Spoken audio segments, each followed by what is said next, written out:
Hello everyone, welcome back to my channel boost up your score. तो आज हम उसी सीरीज में आगे बढ़ रहे हैं। आज का हमारा टॉपिक है टेम्परेचर डिपेंडेंस ऑफ रेसिस्टिविटी। जो ये टॉपिक है वो बहुत ही इम्पोर्टेंट है। यहाँ से आपको 5 मार्क्स में क्वेश्चन नहीं मिलेगा, ना ही 3 मार्क्स में मिले। हाँ, 3 मार्क्स से पूछा जा सकता है, इवन 1 और 2 मार्क्स में ज़्यादा इंपॉर्टेंट है। ठीक है, MCQ भी बन सकता है यहाँ से और 2 मार्क्स के क्वेश्चंस भी बन सकते हैं और इसी का पार्ट 3 में पूछा जा सकता है। जैसे 3 में 2 पार्ट्स बना करके ये क्वेश्चन पूछा जा सकता है, but it is most important. तो बिना टाइम वेस्ट के स्टार्ट करते हैं।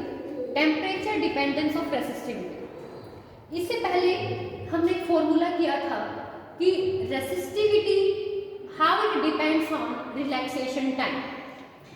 तो जो ये हमारी रो है that is inversely proportional to relaxation time. ये क्या है हमारे पास? Relaxation time. हमने पढ़ा था ना उसमें ड्रिफ्ट वेलोसिटी। इससे लास्ट ही क्लास में हमने एक टॉपिक कवर किया था ड्रिफ्ट वेलोसिटी। और ड्रिफ्ट वेलोसिटी में मैंने आपको बताया था रिलैक्सेशन टाइम क्या होता है, दो कोलिजन के बीच का टाइम। तो जो रेसिस्टिविटी होती है that is inversely proportional to relaxation time.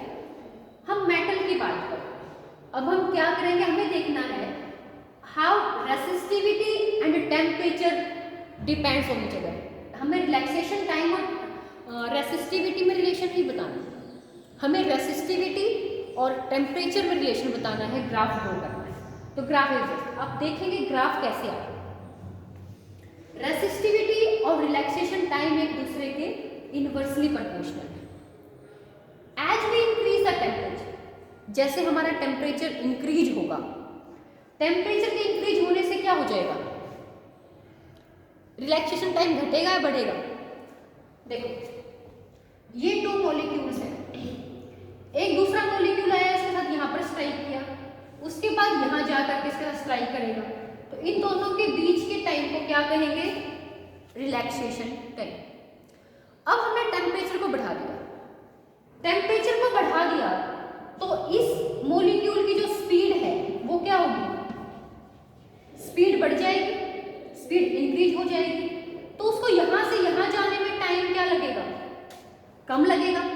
Speed बढ़ेगी तो टाइम क्या हो जाएगा? कम हो जाएगा। तो रिलैक्सेशन टाइम डिक्रीज। जैसे जैसे हम टेम्परेचर बढ़ाते हैं तो दो कोलिजन के बीच का टाइम क्या हो जाता है? कम हो जाता है। Because as we increase the temperature speed increases. Speed बढ़ेगी, टाइम घट जाएगा। टाइम रिलैक्सेशन टाइम घटेगा तो हमारी रेसिस्टिविटी बढ़ जाएगी, क्योंकि इनवर्सली प्रोपोर्शनल है। तो ये चीज घटेगी तो ये बढ़ जाएगी।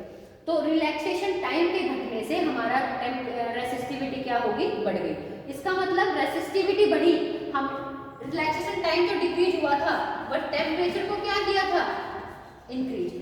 और रेसिस्टिविटी भी क्या हुई है? Increase. Temperature increase, relaxation time decrease, resistivity increase.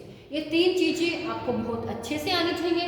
किन्हीं भी 2 चीजों के बीच में ग्राफ पूछा जा सकता है या आपसे रीजन पूछा जा सकता है। How relaxation time varies with temperature, how relaxation time varies with resistivity, how relaxation time varies with conductivity. Clear?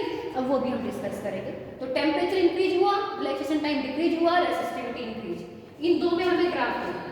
तो टेम्परेचर और रेसिस्टिविटी क्या हो? एक दूसरे के डायरेक्टली प्रोपोर्शनल। तो इसीलिए देखो टेम्परेचर, जैसे जैसे टेम्परेचर बढ़ रहा है रेसिस्टिविटी भी हमारी बढ़ रही है। क्लियर? अब क्वेश्चन जरूरी नहीं रेसिस्टिविटी से आए, कंडक्टिविटी भी पूछी जा सकती है। ठीक है, ये रेसिस्टिविटी है, कंडक्टिविटी होती है सिग्मा इज 1/ρ। अगर टेम्परेचर के बढ़ने से रेसिस्टिविटी बढ़ी है तो conductivity decrease, because they are inversely proportional to each other. बहुत ही इंपॉर्टेंट टॉपिक है, आपको बिल्कुल अच्छे से समझना है। टेम्परेचर बढ़ेगा, रेसिस्टिविटी बढ़ेगी, कंडक्टिविटी कम हो जाएगी, और रेसिस्टिविटी और टेम्परेचर के बीच का ग्राफ ऐसा आएगा। This is all about metals. अब बात हम करते हैं सेमीकंडक्टर्स की और इंसुलेटर्स की। देखो सेमीकंडक्टर्स और इंसुलेटर्स में क्या होता है, जैसे जैसे हम टेम्परेचर को बढ़ाते हैं तो हमारी कंडक्टिविटी बढ़ती है, रेसिस्टिविटी कम होती है। या हम कहें आपको सिर्फ मेटल्स का याद कर लेना है, इससे जो रिवर्स होगा वो किसके लिए होगा, हमारे सेमीकंडक्टर्स के लिए, रिवर्स टू मेटल्स।